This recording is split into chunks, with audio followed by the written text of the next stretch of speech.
I was having some thoughts on this whole collectivism versus individualism debate that is going on, and so I picked this video by Danny, the link of which you can find in the description below. In this video, Danny tries to give an insight into how this debate plays out on the internet and what parameters he will, as an individualist, define based on which a person may be able to know whether a particular stance is individualistic or not. Hey Danny, why don't you make more videos? Well, I'm glad you asked. The reason I don't make more videos is because I like to feel like I'm adding something to the conversation here on the circles of the internet I tend to frequent. I don't really feel comfortable doing what a lot of others do and just grabbing the nearest headline and giving my emotional reaction. Not that isn't valuable, it sure as hell is. Maybe one day I'll develop the habit of doing that, but that is not this day.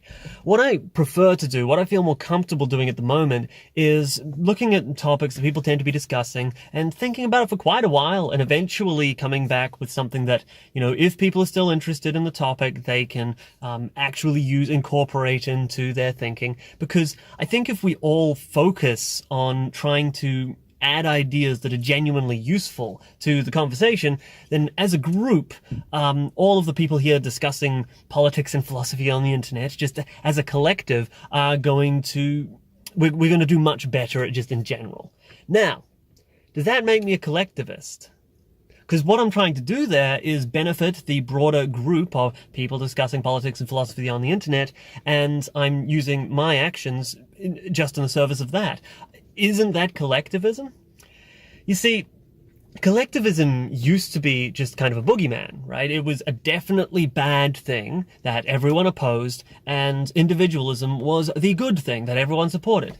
I think the main reason that we've seen a change in that is because people are no longer just sort of responding to the obviously collectivist social justice warriors. They're starting to discuss more branched out issues, and I think that they didn't really think through what individualism and collectivism really means. And so when the topic is no longer these obviously wrong people social justice warriors, they no longer really have such a grounded idea of why they'd call themselves an individualist, and many of them no longer do. One of the major reasons why we are seeing coming back of collectivism in public discourse is due to realization of the fact that it never went away.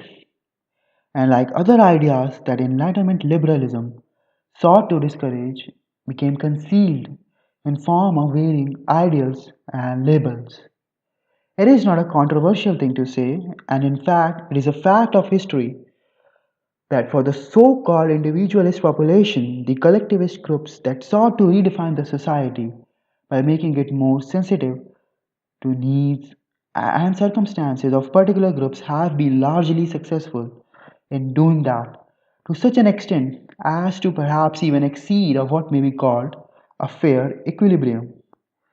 So, if an individualist has accepted the legitimacy of the collectivist notions in contrast to his own supposed individualist ancestors, it may mean that either his ancestors were not exactly true individualists or that he is not.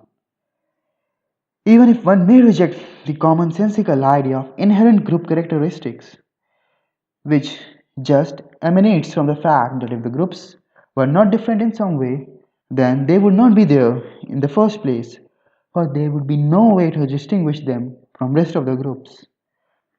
Group characteristics are at least present and identifiable based on some circumstances. One may not go further and look at polling data to determine that or read a newspaper report wherein the journalists ponder and predict the success of a party in an election based on group traits of the population present in the region.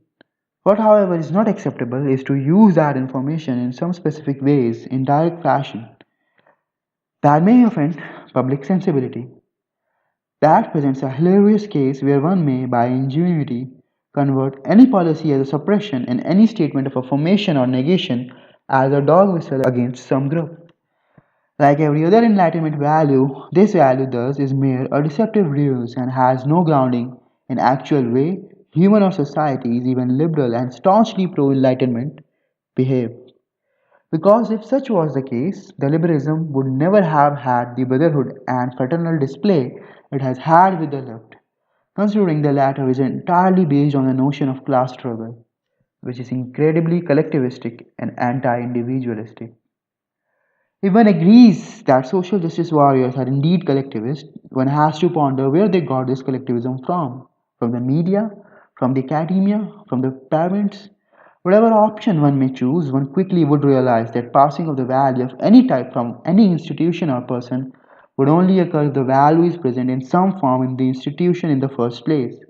For if media, academia, or general population were really anti collectivistic, why did the next generation become obviously and strongly collective?